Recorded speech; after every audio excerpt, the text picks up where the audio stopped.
Reed is one of our own. He got his BA and MA degrees both here at University of Colorado in history, MA in history, BA in history and Chinese.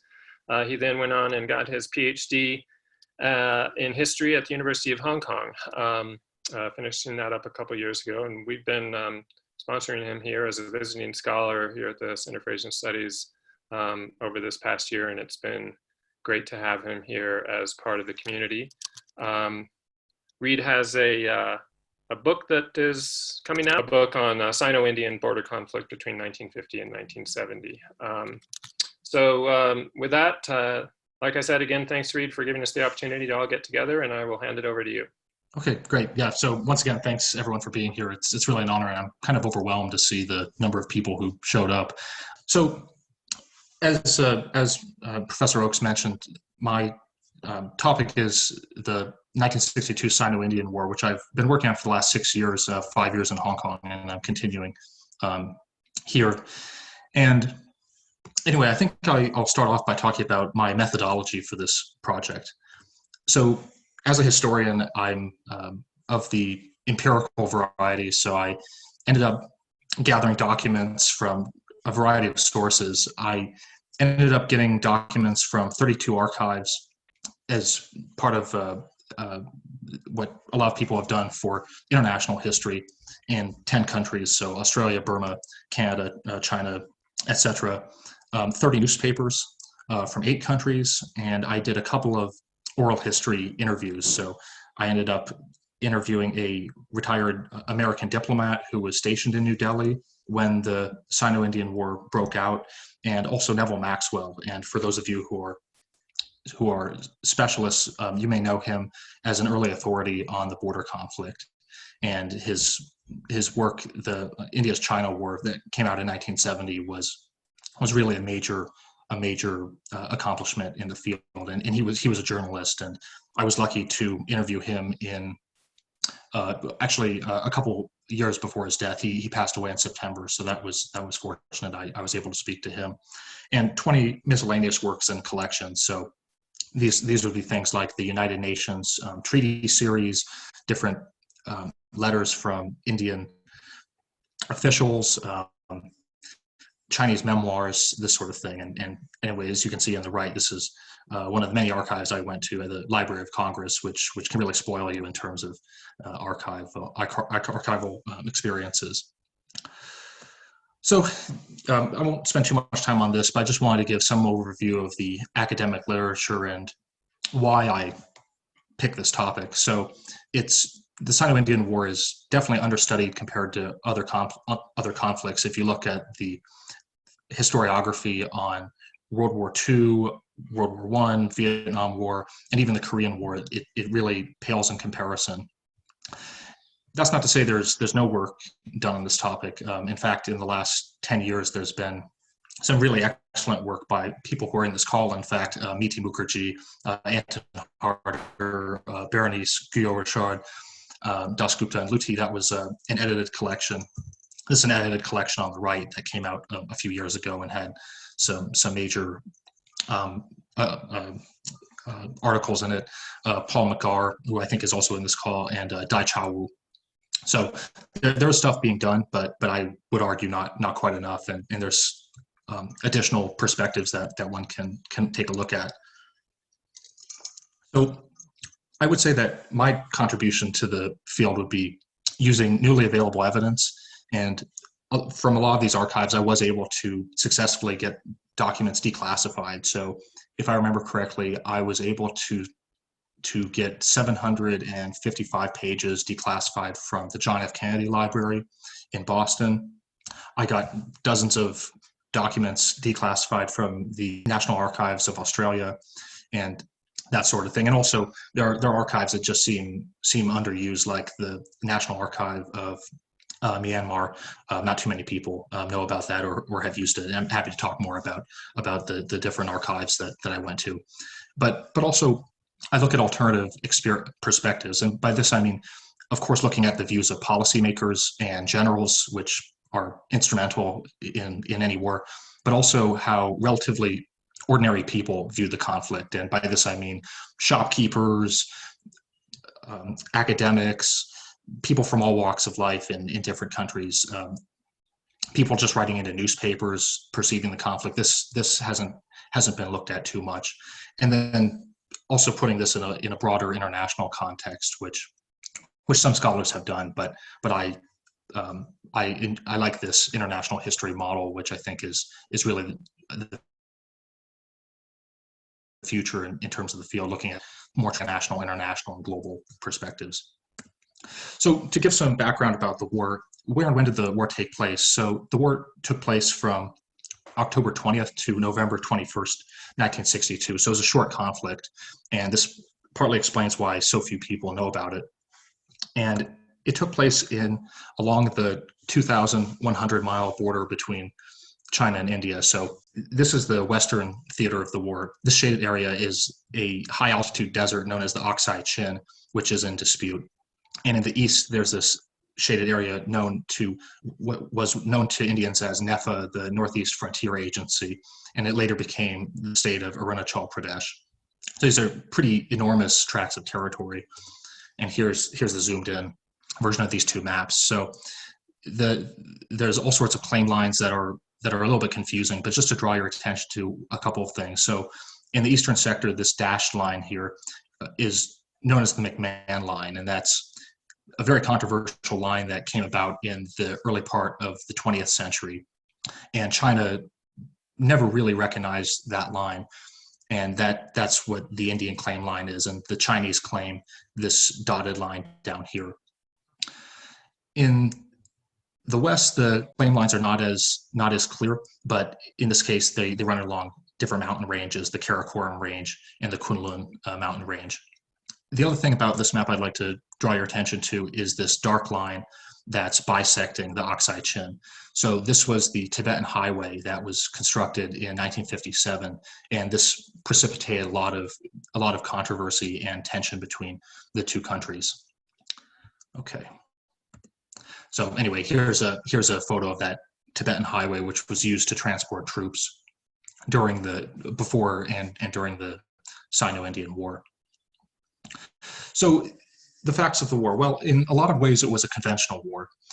Tanks were used, artillery, bolt-action rifles, machine guns, transport planes.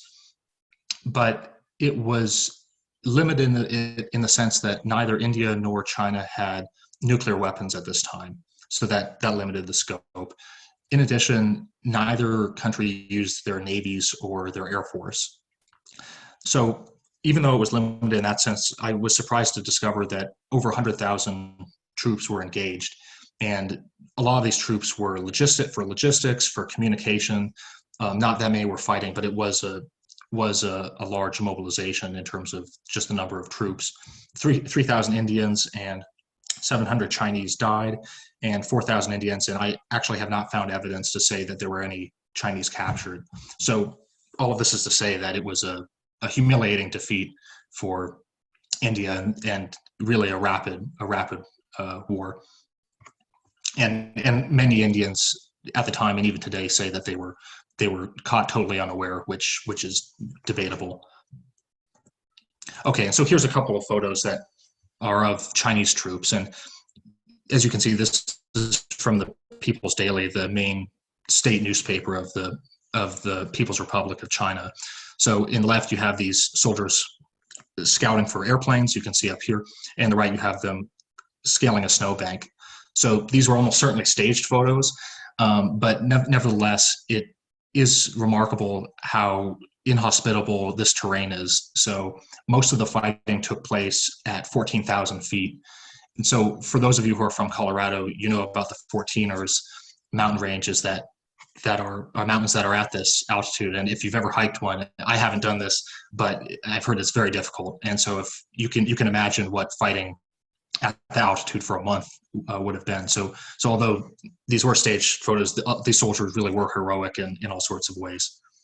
Okay, and here are the Indian equivalent photos. So this is a Sikh soldier guarding a mountain pass, and then you have some soldiers ziplining across a river. So anyway, these are just some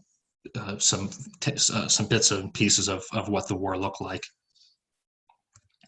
Okay, so domestic reactions in India. In many ways, the war was a shock. It was a humiliation to India. And as a result, there was a lot of mobilization that took place. And this was in the form of people donating money, going to blood drives, enlisting in the army. So this is something you see in all sorts of wars. But anyway, I thought these clippings from various Indian newspapers were pretty good illustrations of this. So this soldier in India was known as a Jawan, basically an infantryman, and so I didn't depict it here, but there were all sorts of newspaper articles talking about protect the Jawan and lauding this infantryman. And in the right is the Indian Prime Minister Nehru, who was seen as a possible savior during this mess. Also, to add a bit more context, during the 1950s, China and India were, at least in popular and official discourse, quite close. So in 1954, they signed the Panchil Treaty, which was also known as the Five Principles of Peaceful Coexistence. So that was happening. There was also this concept floating around called Hindi Chini Bye Bye, which is Hindi for India and China are brothers. And all of this went out the window in 1962. So in these political cartoons, I thought it showed this pretty well. On the right, you have Chinese tanks with aggression written on it, crushing through this paper-thin barrier with these kind of meaningless concepts written on it. And on the left, there's the Chinese Premier Zhou Enlai with this 3-point offer, which was a proposal for settling the disputed border with a time bomb underneath. So there was this incredible sense of mistrust and betrayal on the Indian side. So while this mobilization was happening and while people were questioning their relationship with China, there was a much darker side that took place in India. And this is a side that I think very few people know about. There was an enormous wave of anti-Chinese sentiment that took place. And actually, there was an internment of Chinese in India that took place that in many ways mirrored the Japanese internment that took place in the United States during the Second World War. So this is one of these internment camps. This is in Rajasthan in northern India. And so this camp housed 2,000 Chinese. And from what I've discovered, about 10,000 Chinese Indians were interned from 1962 to 1967. And in a similar sense to what happened in the Second World War, they lost their livelihoods. Some of them died in these camps. It was really terrible conditions. And one thing that I discovered was a document from an American official who sort of praised this internment at the time and said that this was a reasonable way of dealing with national security issues, and that it was copying the United States government response in an apt way. And one thing, though, that departs from that differs from the internment that took place in the United States was that later, under the Reagan administration, the United States apologized for this internment, but the Indian government has never apologized for this. And many of these Chinese had lived in India for generations. So it wasn't only the Chinese, though, who were persecuted. Indian communists also faced a lot of condemnation and attacks. So there were mass arrests that took place of communists and also other leftists in India because they were seen as sympathetic with China. In the most extreme case, the Communist Party of India's office was firebombed. So it was really a lot of turbulence in India at this time. So what was going on in China? Well, China didn't face this type of mobilization or turmoil because they won the war. It was a quick victory.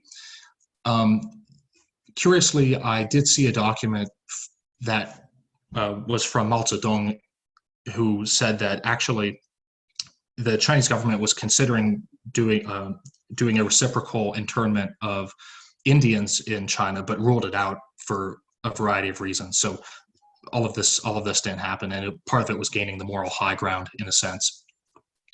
But that's not to say that people in China didn't have views toward the war. This was one of the biggest discoveries I made from the Beijing Municipal Archive. This was a document that was surveyed views by the propaganda department, and just to see what Beijing residents thought of the war.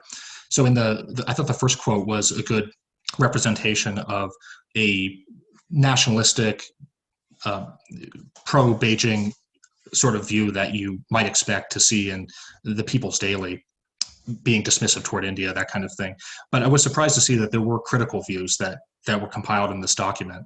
So in the second quote is a quote from basically a housewife in the Fengtai district of Beijing, who was saying this was a pointless war. It was a wasted period of peace and that sort of thing. And there were quite a few of these critical views. So I really didn't expect to find that.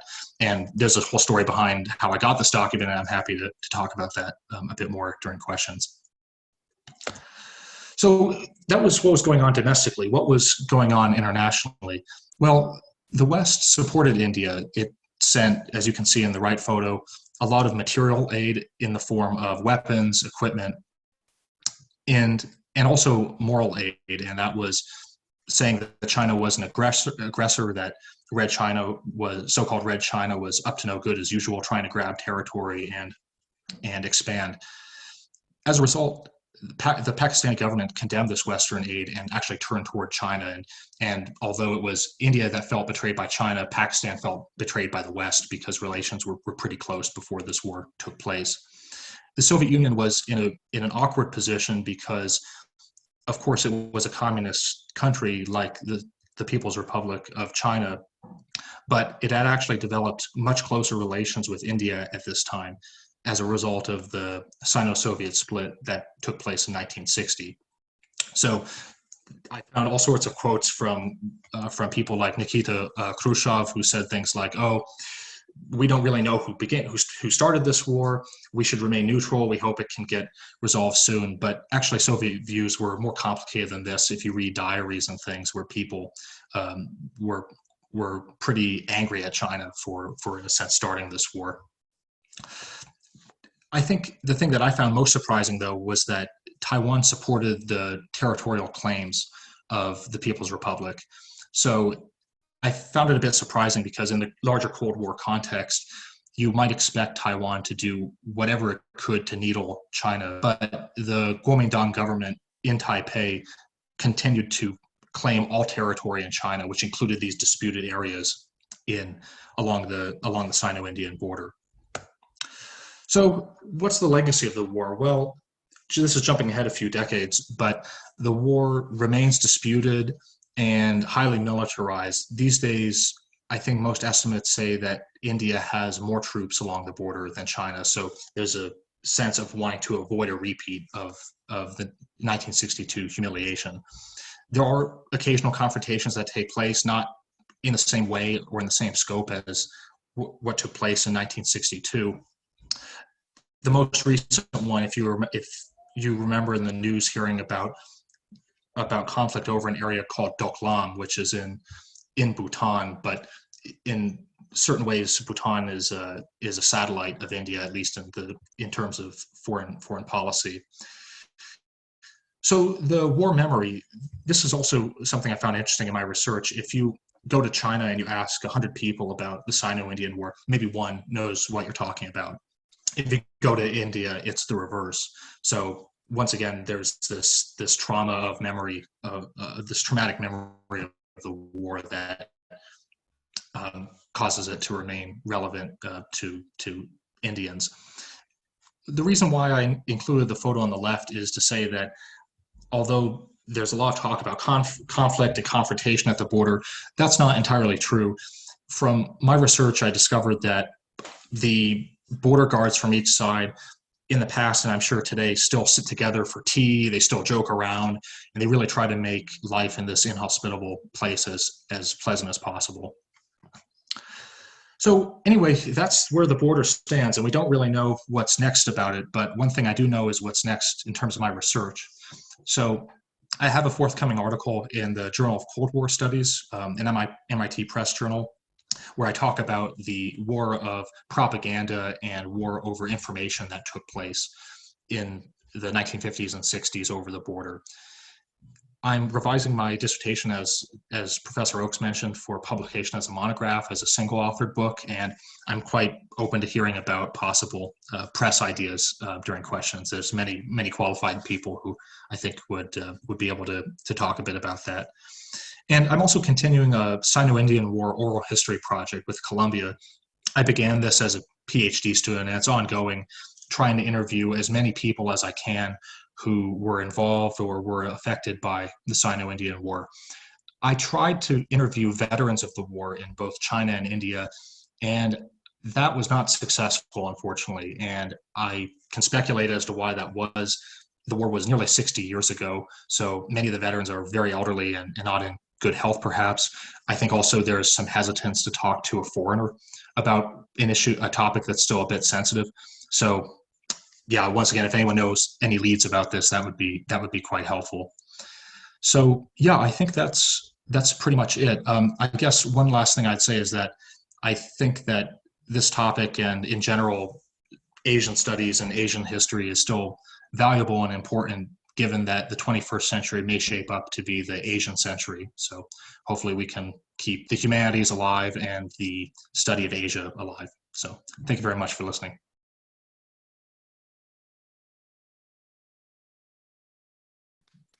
Thank you, Reed.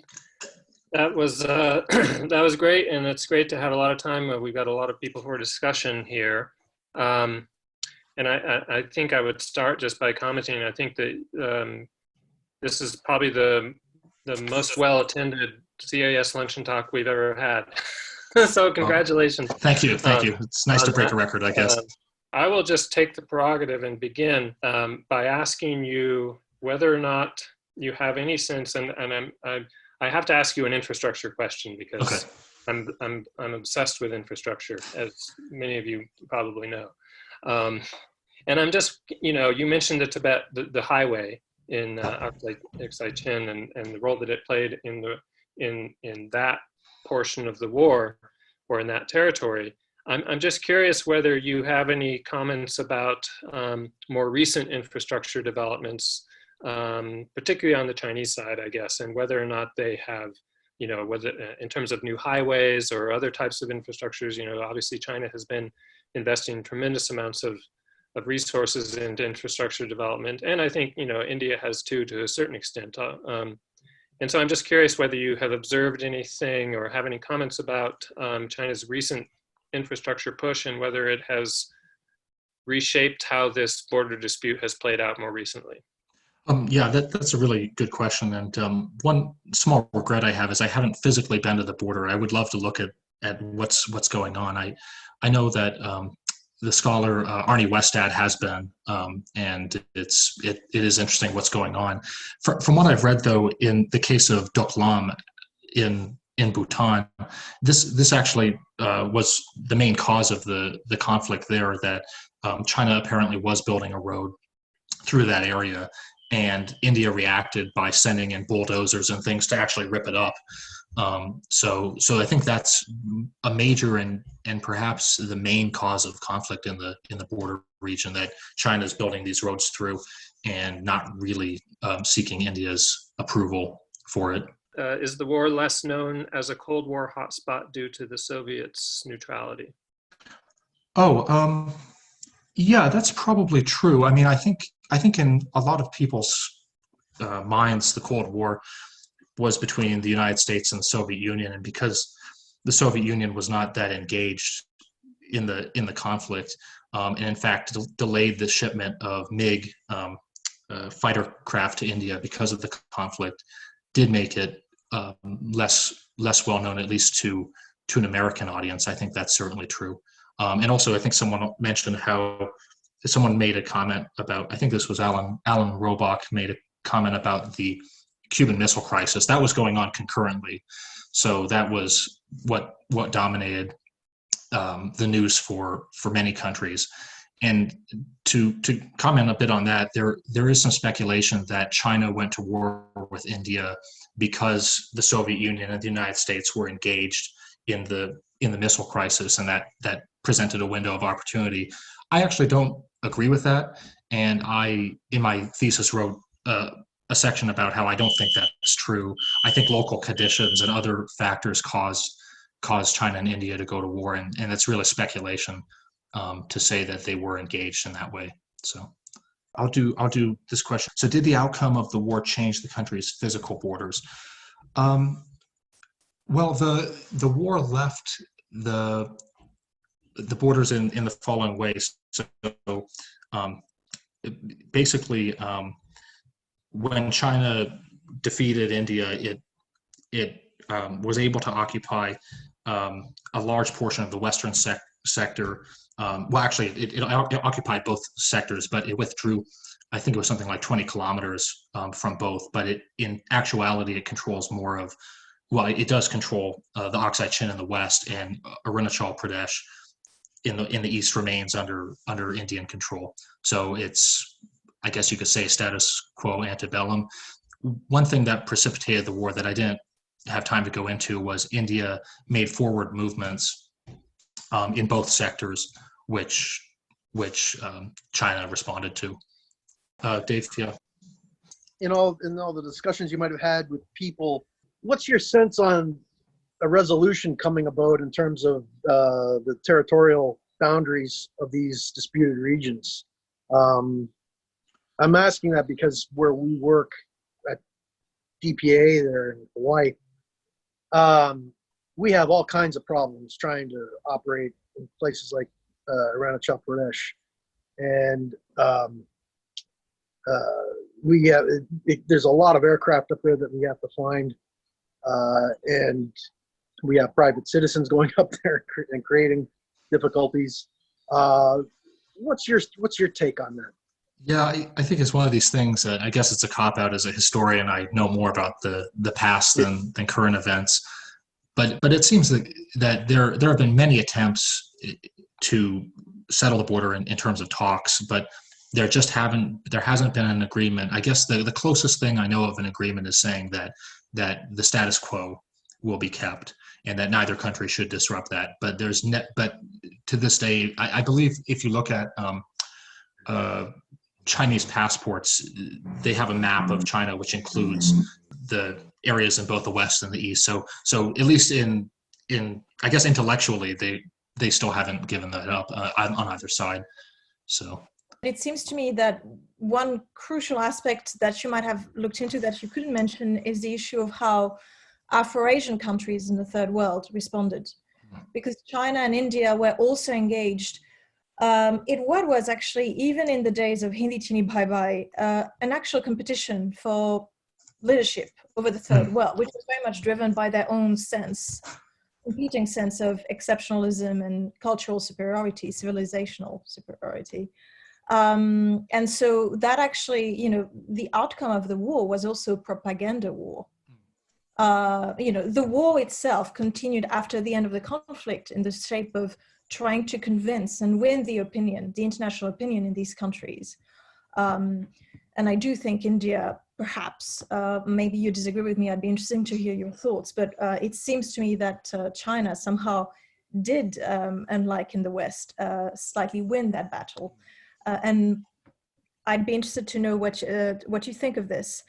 And the second question is related to this. You mentioned, and that's an interesting point, that although we talk a lot about the Second World War, the Korean War, Vietnam, etc., that's very much true, that we don't talk in comparison as much about the Sino-Indian War. Is this a regionally important conflict? Is it an internationally important conflict? Is it a conflict of global relevance? But what is it?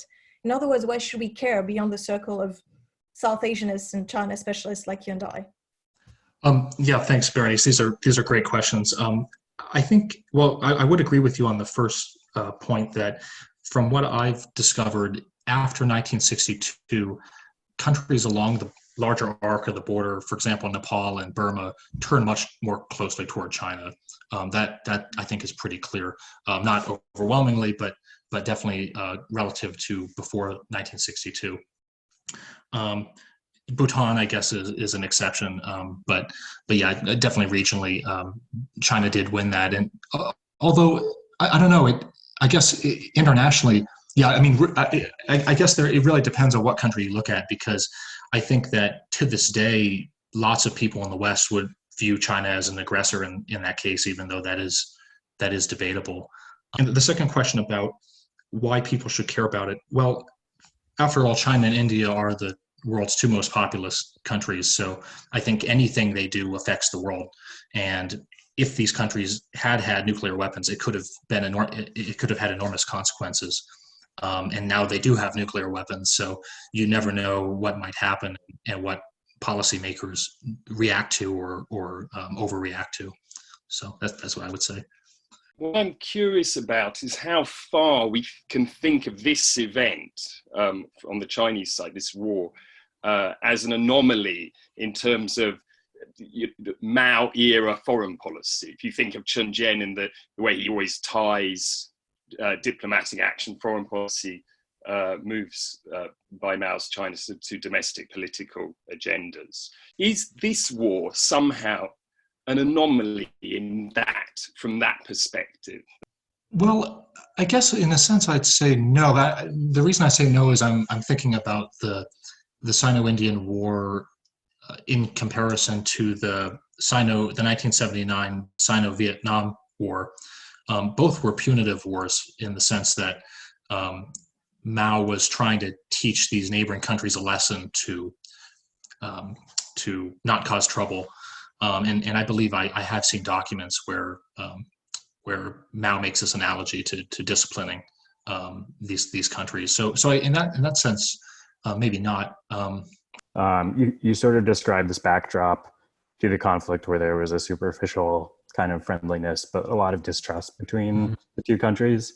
How would you characterize like the relations between China and India today? Yeah, as I said, these are questions historians hate to get talking about current affairs. But if I were to guess, I mean, I have spoken to both Chinese and Indian academics, and I guess there does seem to be, at least on the Indian side, some stress about China's rise and what that means for the border, for example. I guess beyond that, one thing that I think is interesting is there are relatively few flights between China and India, and it, in a sense, doesn't really make sense because obviously they're neighbors and they have a shared history and that kind of thing. But I guess there's a lot of discrimination and prejudice on both sides that also shapes why that is on a people-to-people level rather than the diplomatic level. That's my impression. From a Chinese perspective, what do they believe they gained or have gained as a result of the war? Well, they've regained, in a sense, control of the Oxai Chin, which one thing I forgot to mention is that road, the Tibetan Highway, used to be an old caravan trail. So that did have some strategic purpose in terms of trade and other things. So gaining control of that area was strategic. So actually, in terms of what Chinese interests are, China wants to hold on and will continue to hold on to the Western sector, and the Eastern sector, it remains in Indian control, and that's okay for China. So one of the proposals that has been floated over the years is to do a so-called package deal to basically keep things the way they are. Each side relinquishes its claim on the territory it doesn't actually control. But so far, that hasn't been the case. And I think one reason on the Indian side is, if I'm not wrong, in the Indian constitution, there's a prohibition about ceding territory of India. So that's a major block. I think I may have found evidence that Nehru considered that, but it would have been political suicide. So that's why he didn't do that. Okay, I think I will bring things to an official close then. Thanks again, Reed. Thank you all for joining. And we hope to see you again, all of you again, for another CAS event, hopefully soon.